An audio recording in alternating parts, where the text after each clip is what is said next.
बच्चों, हम लोग कल सुपर टेट के साइंस का सिलेबस देख चुके हैं और आज हम लोग क्या करेंगे, उस पहले चैप्टर की, जो कि पहला चैप्टर हमारा था पदार्थ की अवस्थाएं।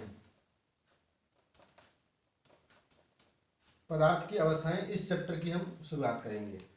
तो चैप्टर की शुरुआत करने से पहले हम आपको बता दें कि इस पार्ट की पीडीएफ जो है आपको टेलीग्राम ग्रुप पर मिल जाएगी। आप डिस्क्रिप्शन से टेलीग्राम ग्रुप ज्वाइन कर लेंगे और इस पार्ट की शुरुआत आज हो रही है।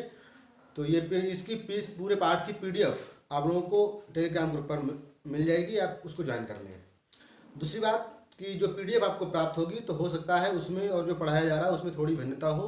जब कोई भी टीचर, हम नहीं, कोई भी टीचर जब पढ़ाता है तो फ्लो में कुछ बातें एक्स्ट्रा निकल जाती हैं। तो जो बातें आपको लगे कि ये हमारी ज़रूरत की हैं और हमको याद कर लेना चाहिए, तो उनको आप क्या करेंगे, नोट डाउन करते जाएंगे, उनको लिखते चले जाएंगे। तो आज हम स्टार्ट करते हैं पदार्थ की अवस्थाएं। तो सबसे पहले हम ये देखेंगे कि पदार्थ क्या होता है। पदार्थ क्या होता है, तो देखिए, पदार्थ मतलब कोई भी चीज़, जो चीज़ आपको दिखती है, जिसमें वजन होता है, जो कोई ना कोई स्थान घेरती है। समझ रहे हैं कि जिस चीज़ में वजन हो, जो चीज़ स्थान घेरे, वो क्या कहलाती है, पदार्थ कहलाती है। इस हिसाब से अगर आप देखेंगे तो आपको अपने चारों तरफ दिखने वाली हर चीज़ पदार्थ होगी, क्योंकि जो भी चीज़ आपको दिख रही है उसमें वजन होगा। आप अपने चारों तरफ देखिए और पहचानिए कि जो चीज़ आपको दिख रही है उसमें वजन है, क्या वो स्थान घेरती है। अगर वो चीज़ स्थान घेरती है, अगर उस चीज़ में वजन है, तो वो क्या है, पदार्थ है। हमारा मार्कर वजन है, कुछ ना कुछ वजन तो जरूर होगा। वजन है, अगर कहीं रखेंगे तो थोड़ा बहुत स्थान भी घेरेगा। मार्कर क्या है, पदार्थ है। हमारी घड़ी, तुम्हारी किताब, तुम्हारा पेन, जो कुछ भी आप देख रहे हैं वो क्या है, पदार्थ है। लेकिन कुछ चीज़ें ऐसी होती हैं जो आपको दिखाई नहीं देंगी, जिनको हम अपनी ज्ञानेंद्रियों से सिर्फ महसूस कर सकते हैं, वो भी क्या होती हैं, पदार्थ होती हैं। जैसे वायु, जैसे वायु, हवा। हवा आप देख सकते हैं, नहीं देख सकते, सिर्फ इसको क्या है, आप महसूस कर सकते हैं। तो ये क्या है, वायु क्या है, ये भी क्या है, एक पदार्थ है। अच्छा, वायु में वजन होता है? कितने लोग बता सकते हैं कि वायु में वजन होता है? वायु में वजन होता है? अगर आप नहीं बता पाते हैं तो देखिए, एक गुब्बारा लीजिए, दो गुब्बारे लीजिए और एक तराजू नुमा एक लकड़ी लीजिए। यहाँ पर इसको आप तराजू की टाइप बना लीजिए। इधर आप फूला हुआ गुब्बारा, जिसको आप गुब्बारे को फुला लीजिए, फूंक मार के फुला लीजिए। तो जब गुब्बारे को हम फूंक मार के फुला रहे हैं, इसका मतलब क्या है कि उसमें हम वायु भर रहे हैं, हवा भर रहे हैं। ठीक है, तो फूले हुए गुब्बारे को इस तरफ बांध दीजिए और जो बिना फूला एक गुब्बारा है उसको इस तरफ बांध दीजिए। तो आप क्या देखेंगे, जो फूला हुआ गुब्बारा है, जो तराजू का डंडा, उस तरफ से क्या हो जाता है, नीचे को झुक जाएगा। इसका मतलब क्या है कि जो गुब्बारा आपने फुला के बांधा था उसमें वजन है, और फुलाया कैसे था, वायु से। इसका मतलब जो वायु आपने उसमें भरी थी उसमें कुछ वजन था, इस वजह से ये क्या था, तराजू नीचे को झुक गया। इसका मतलब वायु में वजन होता है, वायु में भार होता है। अच्छा, अब वायु ने क्या कोई जगह घेरी? तो देखिए, गुब्बारा पहले पिचका हुआ था, अब जैसे ही आपने उसमें वायु भरी तो गुब्बारे के अंदर का जो स्थान था उसको क्या कर रहा है, वायु घेरते हुए चला जा रहा है। वायु उसको घेरते हुए चला जा रहा है। वायु ने उसका पूरा स्थान ले लिया। तो देखिए, ये दिखाई नहीं दी, इसमें वजन भी है, इसने स्थान भी घेरा, इसलिए वायु भी क्या है, पदार्थ है। समझ गया पदार्थ क्या होते हैं? वे चीजें जिनमें वजन होता है, जो स्थान घेरती हैं, वो क्या होती हैं, पदार्थ होती हैं। इस तरह से आपके चारों तरफ जो भी चीज है वो क्या है, पदार्थ। अब आप पदार्थ को आराम से पहचान लेंगे, उसकी परिभाषा भी लिख लेंगे। परिभाषा भी समझ गए, पदार्थ क्या होता है कि जिसमें वजन हो, जो स्थान घेरे, जिसको हम अपनी इंद्रियों से, ज्ञानेंद्रियों से महसूस कर सकें, वो क्या है, पदार्थ है। चलिए, ये हमने देख लिया पदार्थ क्या होते हैं, ये समझ लिया। अब आप देखेंगे पदार्थ कैसे मिलकर बना होता है। पदार्थ, मान लीजिए कि ये हमारा एक लकड़ी का टुकड़ा है या पत्थर है, पत्थर मान लीजिए, कोई भी इसको पदार्थ मान लीजिए, कोई भी पदार्थ, ये कोई पदार्थ है। अब इसको क्या करें, मान लीजिए मिट्टी का टुकड़ा ही है, इसको क्या करा, हमने तोड़ दिया तो ये छोटे छोटे टुकड़ों में टूट जाएगा, ऐसे छोटे छोटे टुकड़ों में टूट जाएगा। अगर इसका एक टुकड़ा लें, अभी इतने टुकड़े मत कीजिए, इसके कुछ 2-3 टुकड़े कर लीजिए, 4 टुकड़े कर लीजिए। ये एक मिट्टी का टुकड़ा है। अब मिट्टी पदार्थ है क्योंकि मिट्टी में वजन होता है। मिट्टी का टुकड़ा कहीं भी रखेंगे आप तो वो स्थान भी घेरेगा। अब इस टुकड़े को क्या करा, हमने तोड़ दिया छोटे छोटे टुकड़ों में।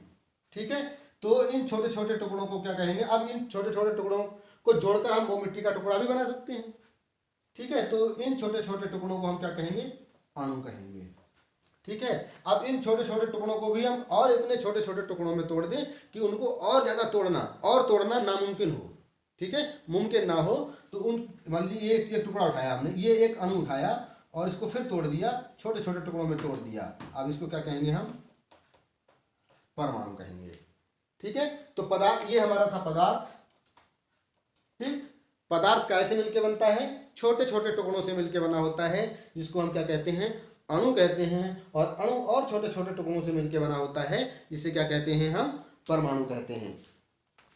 समझ गए, पदार्थ कैसे मिलके बनता है, अणु से, और अणु कैसे मिलके बने होते हैं, परमाणु से मिलके बने होते हैं। ठीक है, अच्छा परमाणु अभी, और परमाणु भी आगे टूटता है, लेकिन उसके बारे में अभी हम चर्चा नहीं करेंगे, आगे और देखेंगे कि परमाणु और किस में मिलके बना होता है। तो अभी आप बस इतना समझिए, पदार्थ कैसे मिलके बनता है, अणु से, और अणु कैसे मिलके बनता है, परमाणु से। तो आप देखिए, परमाणु को हम क्या कहते हैं, पदार्थ की मूल इकाई।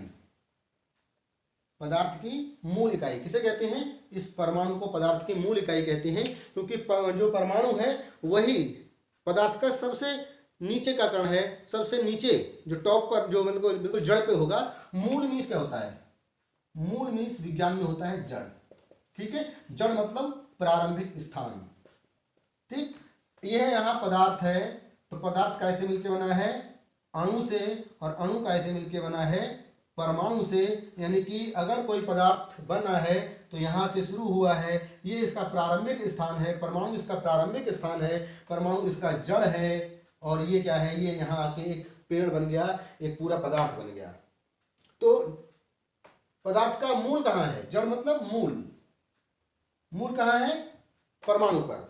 तो परमाणु को क्या कहते हैं, पदार्थ की मूल इकाई कहते हैं। अब अणु क्या होता है, अणु क्या होता है, अणु देखिए, अणु समझ लीजिए, फिर परमाणु को हम लोग कल देखेंगे। अभी आपने पदार्थ देख लिया, पदार्थ क्या होता है, पदार्थ छोटे छोटे कणों से मिलकर बना होता है, जिसे अणु कहते हैं। अणु और छोटे छोटे कणों से मिलकर बना होता है, जिसे हम परमाणु कहते हैं। अब जब समान प्रकार के परमाणु मिलते हैं, जैसे ये H, ये एक हाइड्रोजन का परमाणु है, हाइड्रोजन परमाणु, और दूसरा हाइड्रोजन परमाणु भी अगर मिल जाए, हाइड्रोजन परमाणु, जब समान प्रकार के परमाणु मिलते हैं तो ये बनाएगा H2, इसको क्या कहेंगे हम, हाइड्रोजन अणु। ठीक है, जब समान प्रकार के परमाणु मिलते हैं तो क्या बनाते हैं, अणु बनाते हैं, और अणु जब मिलते हैं तो फिर क्या बनाते हैं, पदार्थ बनाते हैं।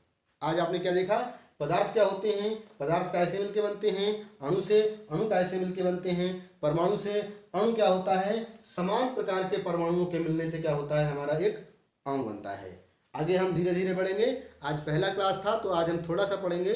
जितना पढ़ लिया है आप उसको अपने दिमाग में, जहन में बिठाने की कोशिश करेंगे। मिलते हैं अगली क्लास में, तब तक के लिए जय हिंद।